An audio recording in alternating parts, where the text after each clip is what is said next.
ইরানে সম্ভাব্য হামলার বিরুদ্ধে যখন আরব বিশ্ব একাট্টা হওয়ার ইঙ্গিত দিচ্ছে, ঠিক তখনই কৌশলী চাল চালল যুক্তরাষ্ট্র। প্রভাবশালী সৌদি আরবকে নিজেদের পক্ষে টানতে ফেলেছে নতুন টোপ।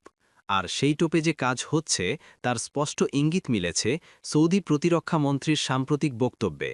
আমেরিকা সৌদি আরবের কাছে বহুল প্রতীক্ষিত প্যাট্রিয়ট মিসাইল ডিফেন্স সিস্টেম বিক্রির সিদ্ধান্ত জানানোর পরেই সৌদি প্রতিরক্ষা মন্ত্রী প্রিন্স খালিদ বিন সালমান বলেন, প্রেসিডেন্ট ডোনাল্ড ট্রাম্প যদি ইরানে হামলা না করেন তাহলে আয়াতুল্লাহ খামেনির নেতৃত্বাধীন শাসক গোষ্ঠী আরও শক্তিশালী হয়ে উঠবে। তার এই বক্তব্য নতুন করে প্রশ্ন তুলেছে, ইরান ইস্যুতে সৌদি আরব কি ধীরে ধীরে আমেরিকার কৌশলের দিকে ঝুঁকছে? কৌশলগত পদক্ষেপ হিসেবে শুক্রবার সৌদি আরবের কাছে প্যাট্রিয়ট প্যাক-3 এমএসি ইন্টারসেপ্টর বিক্রির অনুমোদন দেয় ট্রাম্প প্রশাসন। এই অস্ত্র চুক্তির বাজার মূল্য প্রায় $9 বিলিয়ন। এর মাধ্যমে উপসাগরীয় অঞ্চলের প্রতিরক্ষা ব্যবস্থা ঢেলে সাজানোর পাশাপাশি রিয়াদের সঙ্গে সম্পর্ক আরও ঘনিষ্ঠ করল ওয়াশিংটন।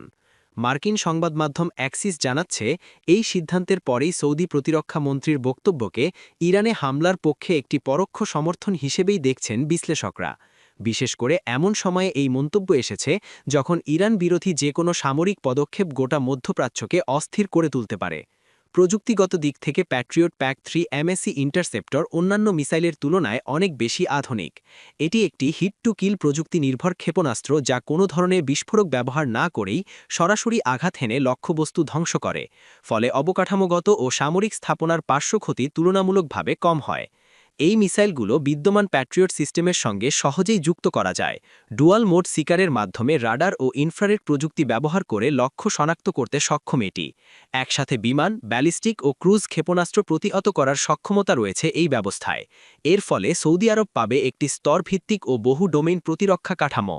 নতুন এই মিসাইল সিস্টেমের মাধ্যমে ইয়েমেনের হুতি বিদ্রোহী গোষ্ঠী সহ অন্যান্য পক্ষের সম্ভাব্য হামলার বিরুদ্ধে ধারাবাহিক প্রতিরক্ষা বজায় রাখতে পারবে সৌদি আরব।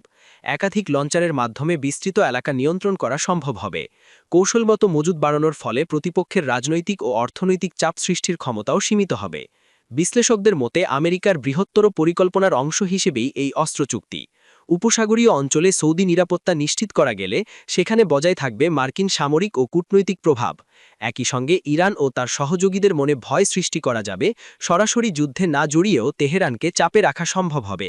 এই মিসাইল কেনাবেচার মাধ্যমে উপসাগরীয় অঞ্চলে সৌদি আরবকে কেন্দ্র করে আরও শক্তিশালী হল আমেরিকার প্রভাব বলয়। তবে লক্ষ্য শুধু মধ্যপ্রাচ্যেই সীমাবদ্ধ নয়। নতুন অস্ত্র বাণিজ্য চুক্তির মাধ্যমে সমগ্র এশিয়া মহাদেশেও নিজেদের প্রভাব ধরে রাখতে চাইছেন ডোনাল্ড ট্রাম্প। বিশেষ করে জাপান, দক্ষিণ কোরিয়া ও চীনের মতো দেশগুলোর গভীর অর্থনৈতিক স্বার্থ জড়িয়ে আছে মধ্যপ্রাচ্যের সঙ্গে। এসব দেশের প্রধান উদ্বেগ, যে কোনো ক্ষেপণাস্ত্র হামলা বা যুদ্ধ পরিস্থিতিতেও যেন সৌদি আরবের তেল সরবরাহ ব্যাহত না হয়। কারণ সৌদি তেল সরবরাহ স্বাভাবিক থাকলেই ইন্দো প্যাসিফিক অঞ্চলের অর্থনৈতিক স্থিতিশীলতা বজায় রাখা সম্ভব। সব মিলিয়ে ইরান ইস্যুকে ঘিরে সৌদি আরব ও যুক্তরাষ্ট্রের এই ঘনিষ্ঠতা নতুন করে উত্তাপ ছড়াচ্ছে মধ্যপ্রাচ্যের ভূরাজনীতিতে। এখন দেখার বিষয়, এই অস্ত্র চুক্তি শেষ পর্যন্ত অঞ্চলকে নিরাপত্তা দেবে নাকি আরও বড় সংঘাতের দিকে ঠেলে দেবে পরিস্থিতিকে।